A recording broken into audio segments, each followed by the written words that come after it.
Welcome to Sai test series. Current affairs के अगले series में आइए चलते हैं और इन इम्पोर्टेंट क्वेश्चन को देखने का प्रयास करते हैं जो आगे आने वाले समय में एसआई हो, सचिवालय हो अथवा 67 बीपीएससी हो, सभी में बहुत ही इंपॉर्टेंट होंगे। आइए चलते हैं। फर्स्ट नंबर क्वेश्चन पूछा गया, विश्व प्रेस स्वतंत्रता सूचकांक 2021 बहुत ही इंपॉर्टेंट है। विश्व प्रेस स्वतंत्रता सूचकांक 2021 की रिपोर्ट में भारत को निम्न में कौन सा स्थान प्राप्त हुआ है? भारत को निम्न में कौन सा स्थान प्राप्त हुआ है? तो 142 यानी 142वें स्थान प्राप्त हुए हैं विश्व प्रेस स्वतंत्रता सूचकांक 2021 में।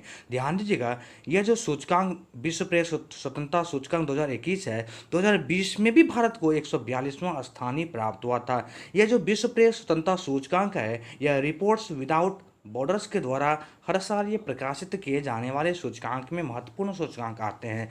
2021 में 180 देशों को देखा जाए टोटल शामिल किया गया था, 180 देशों को शामिल किया गया था, जिसमें भारत इसमें क्वेश्चन पूछा गया है। तो भारत का स्थान 142वां, याद रखिएगा 2020 में भी 142 था और 2021 में भी इसी स्थान पे भारत आए हैं। वहीं देखा जाए प्रथम स्थान पे कभी आपको क्वेश्चन पूछे कि विश्व प्रेस स्वतंत्रता सूचकांक 2021 में प्रथम स्थान पे कौन आया, तो नॉर्वे थे, द्वितीय स्थान पे फिनलैंड था और तृतीय स्थान पे देखा जाए डेनमार्क आते हैं। आइए और भी महत्वपूर्ण सूचकांक को रिकॉल करते हैं जो एग्जाम में पूछे जाने की पूर्ण संभावनाएं हैं। जैसे एक सूचकांक है अंतर्राष्ट्रीय बौद्धिक संपदा सूचकांक, आपको पता भी होगा 2021 में इसमें अमेरिका प्रथम स्थान पर रहे हैं और 40वां स्थान भारत को मिला था। वहीं एक और इम्पोर्टेंट सूचकांक में आता है वैश्विक लोकतंत्र सूचकांक 2020। इसमें देखा जाए नॉर्वे प्रथम स्थान पे था और भारत का रैंक 53 था। वहाँ एक और सूचकांक आप याद रखिएगा जो एग्जाम में आने की संभावनाएं हैं, ग्लोबल जेंडर गैप इंडेक्स।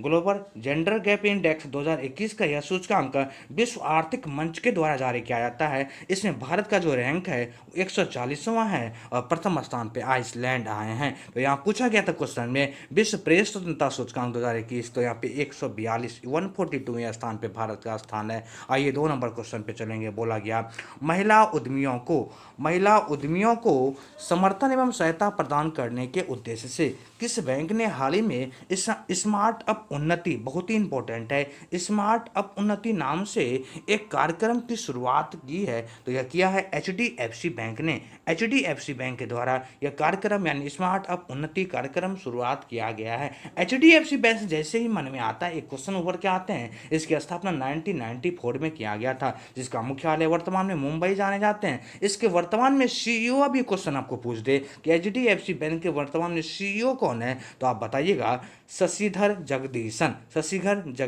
तो यह स्मार्टअप उन्नति जो कार्यक्रम लॉन्च किया गया है, यह महिला उद्यमियों को सहायता प्रदान करने के लिए यानी महिलाओं को आगे आने के लिए एचडीएफसी बैंक के द्वारा स्मार्टअप उन्नति कार्यक्रम लॉन्च किया गया है। वहीं और भी ऑप्शन में आइए चलते हैं। एक्सिस बैंक, इसका वर्तमान में सीईओ, अभी आपको एग्जाम पूछे तो अमिताभ चौधरी वर्तमान में एक्सिस बैंक के सीईओ हैं। वहीं देना बैंक के बारे में आपको हम बताए भी थे और इम्पोर्टेंट क्वेश्चन है। वर्तमान में देखा जाए देना बैंक और विजया बैंक का विलय कर दिया गया था और देना बैंक और विजया बैंक का विलय करके बैंक ऑफ बड़ौदा बनाया गया। बैंक ऑफ बड़ौदा में इसका विलय कर दिया गया, जिसका अभी चेयरमैन देखा जाए बैंक ऑफ बड़ौदा का तो संजीव चड्ढा जाने जाते।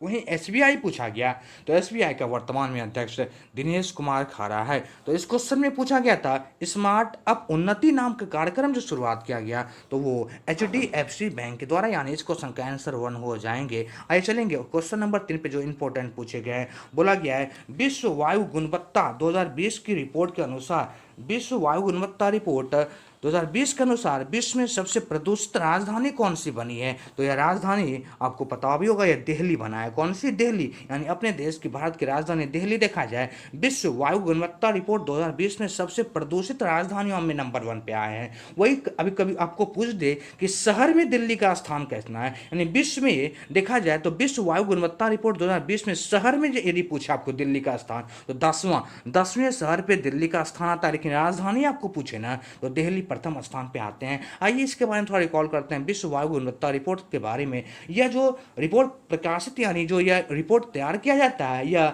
आईक्यू एयर संस्था, यह संस्था स्विट्जरलैंड की संस्था है। स्विट्जरलैंड की संस्था के द्वारा हर साल देखा जाए यह विश्व वायु गुणवत्ता रिपोर्ट प्रकाशित किए जाते हैं। इसमें इस बार देखा जाए तो 30 शहर लिए गए थे, जिसमें भारत का ही 22 शहर शामिल किया गया था। यानी 30 शहरों में, ऐसे समझिए, विश्व वायु गुणवत्ता रिपोर्ट 2020 के 30 शहरों में 22 शहर भारत का ही आ गया है। वहीं आपको देखा जाए तो राजधानी में प्रथम स्थान पे दिल्ली है, लेकिन आपको यह क्वेश्चन पूछे कि दूसरे स्थान जो शहर की दृष्टि से देखा जाए तो वो कौन सा है, तो आप बताइए गाजियाबाद। वहीं प्रथम स्थान पूछे आपको कि विश्व में सबसे प्रथम स्थान वैसे कौन सा शहर है जो सबसे वायु में प्रदूषित है, तो यह होतान चीन का ये शहर नंबर 1 पे है, और भारत का गाजियाबाद शहर ये दूसरे नंबर पे आते हैं। और यहाँ पे राजधानी पूछा था ना, तो दिल्ली आ जाएंगे। आइए क्वेश्चन नंबर चलते हैं, क्वेश्चन नंबर 4 पे चलेंगे। इंपॉर्टेंट पूछा गया, प्रधानमंत्री नरेंद्र मोदी ने 22 मार्च 2021 को विश्व जल दिवस के मौके पर किस अभियान की शुरुआत की है। सबसे पहले विश्व जल दिवस पूछा गया, आपको पता होगा 22 मार्च को यह विश्व जल दिवस मनाया जाता है। इस बार इसका थीम बहुत ही इंपॉर्टेंट है, एग्जाम में आने की संभावना है। वेलविंग वाटर, VALUING, बिल्कुल माइंड में रखिएगा, वेलविंग वाटर इनका भी थीम था हाल ही में 2021 के विश्व जल दिवस का। आइए इसके बारे में जानते हैं। इसका जो पूछा गया क्वेश्चन में, यानी विश्व जल दिवस के मौके पर किस अभियान की शुरुआत किया गया है, तो यह अभियान जो शुरुआत किया गया है जल शक्ति अभियान। जल शक्ति अभियान, यानी ऑप्शन नंबर 1 हो जाएंगे। ऑप्शन नंबर 1, जल शक्ति अभियान की शुरुआत किया गया है।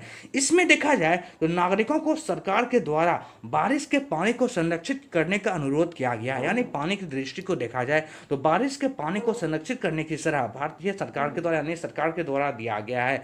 आइए और भी 2-3 योजनाएं अभी केंद्र सरकार का बहुत ही इंपॉर्टेंट है, जो एग्जाम में पूछे भी जा रहे हैं। ग्राम उजाला योजना, आपको पता होगा, ये ग्राम उजाला योजना देखा जाए तो सस्ते LED बल्ब उपलब्ध कराने की प्रक्रिया इसमें निहित की गई है ग्राम उजाला योजना में। और 2-3 योजना आप याद रखिएगा, वैक्सीन मैत्री पहल, यह भी अभी हाल ही में केंद्र सरकार का महत्वपूर्ण योजनाओं में शामिल है, वैक्सीन मैत्री पहल। और एक याद रखिएगा, PM केयर फॉर चिल्ड्रन योजना, यह भी इंपॉर्टेंट था। तो इस क्वेश्चन में देखा जाए विश्व जल दिवस के मौके पर जो अभियान की शुरुआत की गई है वो जल शक्ति अभियान, यानी ऑप्शन नंबर 1 हो जाएंगे। आइए चलेंगे क्वेश्चन नंबर 5 पे। इंपॉर्टेंट पूछा गया, बोला गया, निम्न में किसे सीमा सड़क संगठन BRO की पहली महिला कमांडेंट नियुक्ति किया गया है, तो यह कमांडेंट जो नियुक्ति किए गए हैं ये वैशाली हिवा से हैं। वैशाली हिवा से ऑप्शन नंबर इस क्वेश्चन का आंसर हो जाएगा। समझिएगा इस चीज में, सबसे पहले पूछा गया था सीमा सड़क संगठन। सीमा सड़क संगठन की स्थापना यदि कभी एग्जाम पूछे तो 7 मई 1960 को सीमा सड़क संगठन की स्थापना की गई थी, जिसका वर्तमान में महानिर्देशक एग्जाम पूछे जाने की संभावना होगी।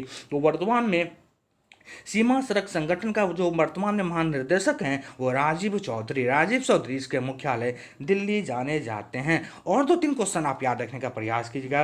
वे भारत की सबसे युवा महिला पायलट एग्जाम पूछे, भारत की सबसे युवा महिला पायलट आयशा अजीज का आपने नाम सुना होगा, जो जम्मू एंड कश्मीर की मूल निवासी है। आयशा अजीज भारत की पहली सबसे युवा महिला पायलट बनी है। वहीं एक और क्वेश्चन 26 जनवरी को, आपको पता होगा, भावना कंठ 26 जनवरी को पैरेड में सम्मिलित होने वाली भारत की पहली महिला फाइटर पायलट बनी थी। भारत की पहली महिला फाइटर पायलट भावना कंठ 26 जनवरी को पैरेड में शामिल होने वाली बनी थी। तो इस क्वेश्चन में पूछा गया था सीमा सड़क संगठन की पहली महिला कमांडेंट अधिकारी जो नियुक्ति किया गया वैशाली हेवा से, तो ऑप्शन 1 हो जाएंगे। आइए चलते हैं क्वेश्चन नंबर 6 में पूछा गया है, बोला गया, भारत रेलवे द्वारा यात्रा के दौरान सभी प्रकार के प्रश्न चिन्हों सहायता हेतु हाल ही में जारी हेल्पलाइन नंबर जो भारत सरकार के द्वारा लॉन्च किया गया है वो है 139, यानी ऐसे समझिएगा, रेल यात्रा के दौरान बहुत सारी ऐसी शिकायतें होती हैं जो हम सरकार के सामने नहीं रख सकते, लेकिन यहाँ जो नंबर दिया गया है 139, इस नंबर पे आप सरकार के सामने हर शिकायतें को रख सकते हैं। यानी एक ऐसे समझिएगा, रेलवे सुरक्षा की दृष्टि से यह नंबर निकाला गया है 139। इसमें आप हर सवाल जवाब कर सकते हैं और आपको हर जानकारी यहाँ से आपको मिल जाएंगे।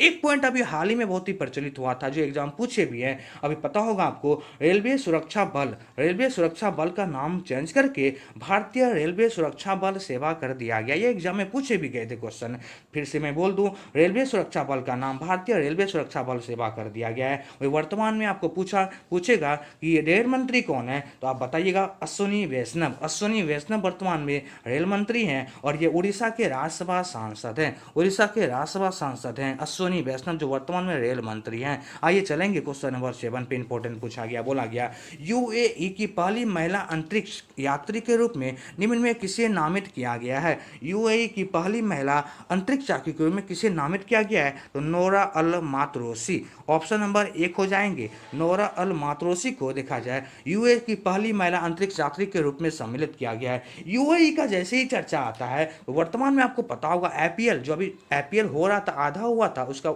आधा पार्ट जो होने वाला है वो यूएई में ही मतलब होने वाला है। उसके बाद T20 जो वर्ल्ड कप भारत में होने वाले थे वो यूएई में ही प्रस्तावित किए गए हैं। अभी आपने यूएई का गोल्डन वीजा सुना होगा, यूएई का गोल्डन वीजा अभी बहुत पॉपुलर हुए हैं और ये क्वेश्चन आने वाले एग्जाम में पूछे जाने की संभावना होगी। तो भारत के अभी ऐसे कुछ ऐसे वरिष्ठ भारत के ऐसे कुछ अभी नागरिक हैं जिन्हें यूएई का गोल्डन वीजा देने का प्रावधान किया है, जैसे संजय दत्त को दिए गए, सानिया मिर्जा को दिया गया, और भी ऐसे कुछ कुछ नागरिक हैं जिन्हें यूएई का गोल्डन वीजा दिया गया है। यूएई का गोल्डन वीजा वैसा वीजा होता है, यहाँ पे देखा जाए वैसे सेलिब्रिटी या फिर आप उद्योग के रूप में या फिर पढ़ाई के रूप में, ऐसे वैज्ञानिक के रूप में आप जाके यूएई में लंबे समय तक रह सकते हैं। यही यूएई का गोल्डन वीजा, यानी यूएई का गोल्डन वीजा में आप यूएई में जाके लंबे समय तक रह सकते हैं। तो यहाँ पे पूछा गया था क्वेश्चन में यूएई की पहली महिला अंतरिक्ष यात्री के रूप में किसे नामित किया गया, नोरा अल मातरोसी को, नोरा अल मातरोसी को। ऑप्शन नंबर 1 हो जाएंगे। आइए चलेंगे 8 नंबर क्वेश्चन पे पूछा गया है